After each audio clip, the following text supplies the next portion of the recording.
Osei won ba no fo bi anka ho.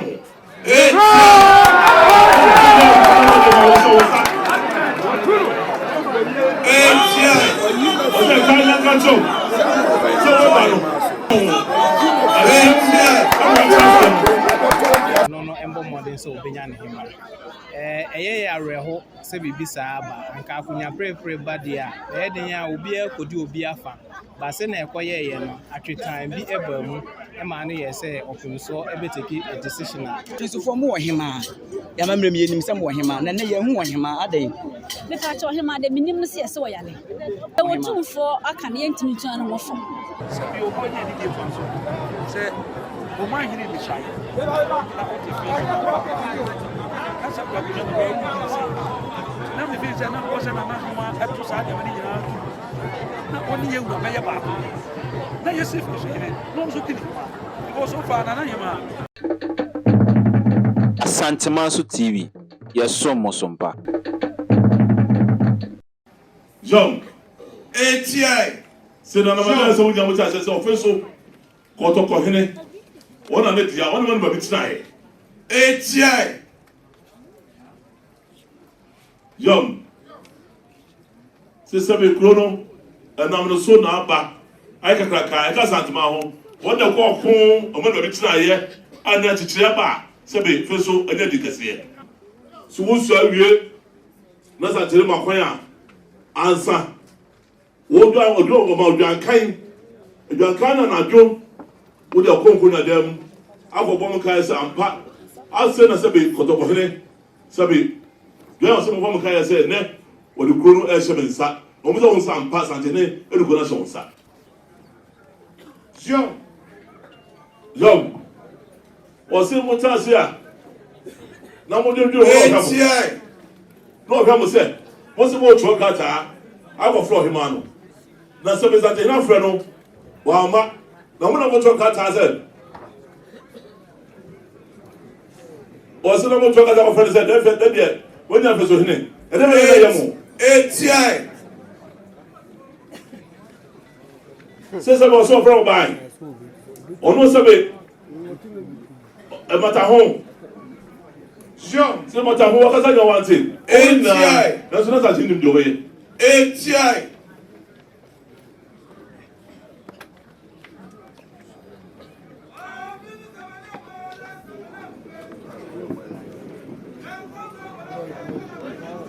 Yo.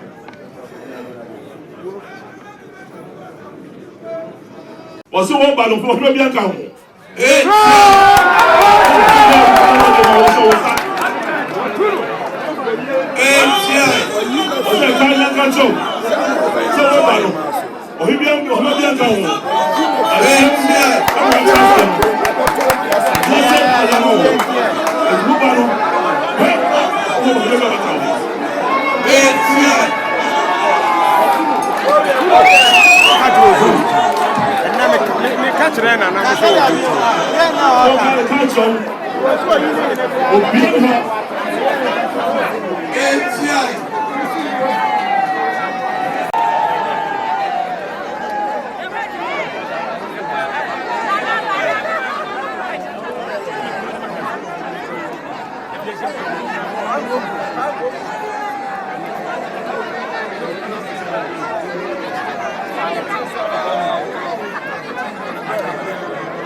Asantehene TV, Asantehene Arabia and a person of someone. Then I wish I Yegina Asantehene Fike Siem, a era of him so Otumfuo, Osei Tutu Ababi or Hembo one and Mduadri.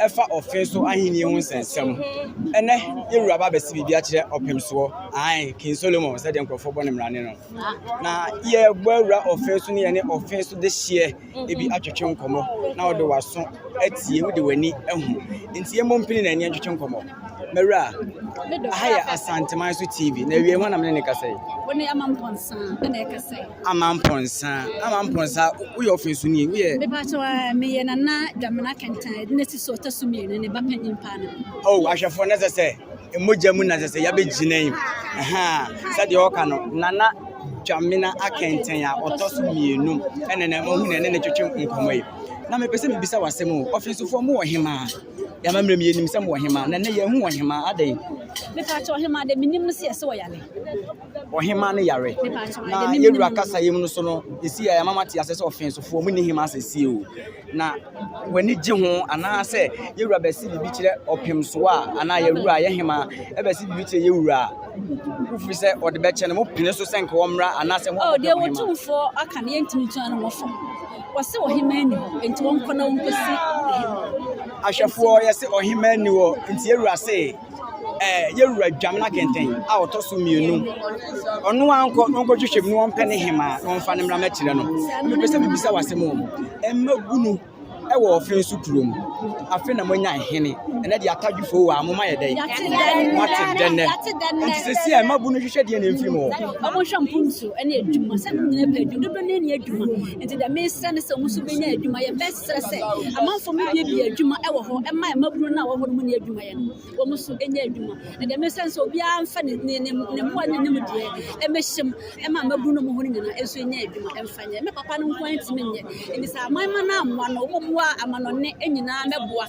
ne nyina yentimi nkam ne nya baako ase Offinso akunwa toye nsem bebere metiu makao enka ya na epre adwo bebedi ase da so wuri wo hwanyoma bi a ekokokoso ye fre Offinsomanhemaa o se meba ase me yare me ho dodo me ama bibi ekoso ewo yewura nsem kan mu no kame yakwa ese Offinsomanhemaa se wonya hema se yetie yewura die na ye miskoti ni dia aso Offinsomanhemaa se sei wo ya yeti wo idie wonya hema asemi emfa ayemhihie ento moso moko Offinso no munsuro se pimpem besi esanso no so ne chitafo nokre eba ne sa no se na yina yete wo Offinso enum no wo kira asesi a kro no eni hema nti ohene a wo bei ono no embo modern so obenya ne hema eye ya reho se bibisa aba anka akunya prepare bade a den ya obi akodi obi afa ba se na ekoye ye no atwetan bi eba mu e ma no ye se Offinso ebeteki a decision ama na wie sei enye ye de ba anka ye ni ahwaho ase anka ye nyina ebesa aka bom se na be ya Offinso nkoso Offinso ntuntunti ba antimi ankoba no sa se na wo ka se tension e wo kro no no kre tension wo but se na Offinso so kasa na wakansi na nakasa obi ani ho nti egi di say ye wa rehwemu say de na aka no mmabunu no ne kroma no nyina ebefa na sopam se na ebe ya nkuntu no ebekoso yanhwe asa media meyem hyehye kakra ebra ye wurade kan ka say rewura no nyanfo keke sapon di akonya na enye ye no ye hu se bebu na wokro no muti ntosu kokko ye oye kire keka ya masabi wanompo epatere traye be ka bibiti ya yewura nam sa ye isu manana mase akonya ejebre ego yinsa eyinsa gunsa yi apa ye twenwan egu bebu no isu memunu na ntefo wonso kofa ensa nkosua ni dwan ko gina yesu kase na na ofin a obo ofin sukuro ni nyina ho ban ko keka nsem bi na ye bisa eyentam hunu anase ntam a ebe ye adwuma be pem sabre ye nte san asori etia obia unyi ni se bemuni na wodi yewura keke saponchi de na wodi na na hima achi nti ene ofin sukuro bebutu ko yenim di ofin sukuro tumi ye office kro die minjin di se bebutu fi opem so kasa bibie ni hobio na de memnu no ye no mefa mehunu se eyempre ho ana omo empre ho eni da ho bone ana eba ansa enokre akonya de to a obia wo ne fa obekwa akodi ekire ba se na meka na empre ho ne ahomaso ana ema no ba asa se na meka yin opem so ekasa anu bia eni hobio ye da no ye som no ye ginidi ana asema waka no so abakwasem na ye de aye adwuma enti bibia ni ho a obi betimi ama na da no se na osikan no wose wonko sese a ono na oye ohene a wode okro no nyina ahye ne nsa ombo modern se wode nkabom ebeba ho eni nkuntuo no onfa ne hima ambra no onfa ne hima embra sese a no ofiso arewosem se ye ni hima nti afi na nyame ya adom na okunso esa atenase a amamre kwan so ne amane kwan so ye de ne hima ebeba abekire abusuafo se de enua be ma ne sie ni nsuo tapo njene ode wo yewura nya akasa yewura sesesei ofin sukuro na yetimu no ye ni hima nti akra enko no mpiri na chi ne abusua enko kasa no mfa ne hima amra mi jawa ma wako ye nhwa de asana na hima pirimu na koma ana ye beka se waye ni amon tie yewura ana asemi ewu ni sei so wura de oye den ya wura no oye ni amon ho ekire ne de a obetumi atwenwaso saa na me feel say akwa enti meti ase na hima ye ni amon ho kire yewura ba show saa na me hu sede abusia a wo finso ese no abusia panyin na ne ba no ne papa ne mpomu ana ene wase bibi acho yewura opemso no enam wantwi meti umakao kakra ba ofinso ahinsi enti enne dey ofinso kura da ho eni hima yewura se yempiri yechi ne enkofa de hye ono nso betimi aye ohema aburuwatia a obeba behwe ekuro no yera ye ni da so di asem yechi yewura kan ode osio be yo na hima be pacho nnu ho be pacho a yewura betie ana ebesi di esi ofenso sensema Asantehene TV ye ni da so di ekire die beto fem bia ya befa ade asommo yo wahwefo na etifo mama kwa babiem ba Asantehene TV de bia ya ka chem sa ha na Asante amamre ne na mane ye de tudwa na mosoma hu de titiri oman Ghana yi mu ya mane bia enipa bi nim ne de aba besom ene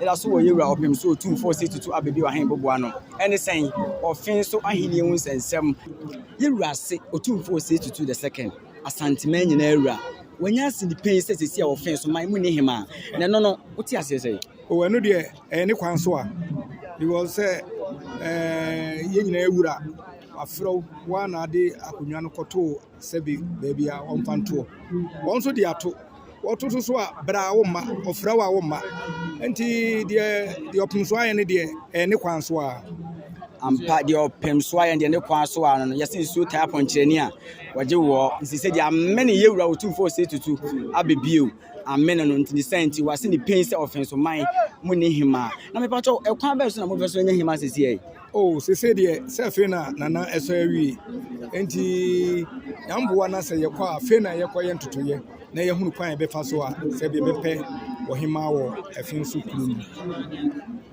nti offense hima a esi a fanse motu na de so no wono no sesi a mo ye ne dan oh sese de ni bibi ene kan cause onu na etu no ho onu na etu no ho enipa ebesre akonye free kwa hima enipa 18 na amo a mfa ne dia a wɔyɛ de hyɛ a wɔyɛ asonani a wɔyɛ ahyɛni ɔno no wɔfa ase baako ɛna bɛka madam sɛ akonnwa wa wini ebi a yɛbɛhyia ma nhyia ɛho nsɛnsɛm nipa 18 a ɛbaa sɛ ɔbaa yɛma yi Dr. Kofi Kodi Asam na kɔbaa sɛ adeseɛ bɛsrɛ ntam kɛseɛ ka ntam ɛde gu Dr. Sapon so ɛwɔ ma nhyia fi kɛseɛ mu na yɛwura te abɛdwokuo mu hwɛ mu ɛkɔbaa sɛ Dr. Sapon ɔsuadua no a wɔde ba sɛ ɔbaa ta na afei yɛnsisi so ɔhema ɛnyi Dr. Sapon si nkyɛn ne nipa 17 na ɛwɔ mu no ɔnkɔhwɛ nyi baako bia ɛne na ɛbɔ nana sɛ nana hema no de asɛ Dr. Sapon na wɔde sa sɛ ɔkɔnti ɛne na didi mu ama ɛkɔbaa sɛ yɛ last coming the last but one ɛne baa Brother, Mama, mention Ebra, you were at Asantehene but to not move to pain. Can say, Sabri, Offinsomanhemaa, Yenima. Asemi, Offinsomanhemaa. Only idea, I see a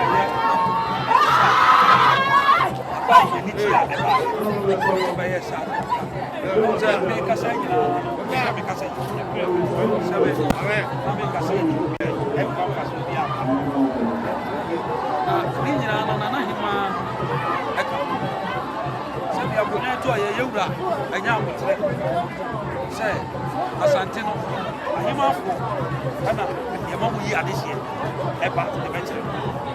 And so when the Dr. Sapon back, I said, I should be an institution. The Ananka, yes, and said, what can this yet do so? Then you back. Yaba, you will say, oh, him away, yes, or him out. Got the last time, 2 cities here by him. And I have I just say you. So push up we yari.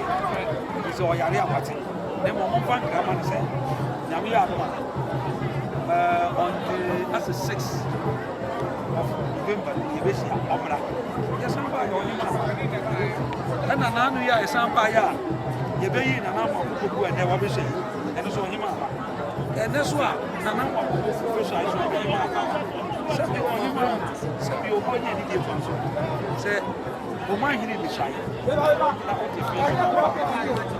That's a problem. Now, if it's another person, I'm up to side not only you, but your back. Now, you see, no, so kidding. Because so far, Nanahima, and then you have Yakan to toss me about, and I'll be there. And then you have Yakan to toss me and son. Who you may have now, it will be there. And I can answer you better, and then Jamra can toss me. Nanka, I get history at your mouth. Once I could not talk. The only say, I extremely yes. If you are comfortable and by your fear, baby, I won't crack. And the wires are my at doing. That's it. The American Yamadio. Bia. Not that you will buy him a fear of Casa. Now, at all, maybe you'll be the pet of I say, and now we give it. Why, a bit. So I want to really. And only idea of it say, now was a Akunyasiya etwa ayana eyapre yewra kasawia nanka yawana sene asunaba eseno asunaba enrade ebra na hima edi mega se ehia ba ya youth mega se mebe wo kuro ni mu sorry ti team to support so bra akana na hima ni ni se mebe asa ko be adia ba ko amesina se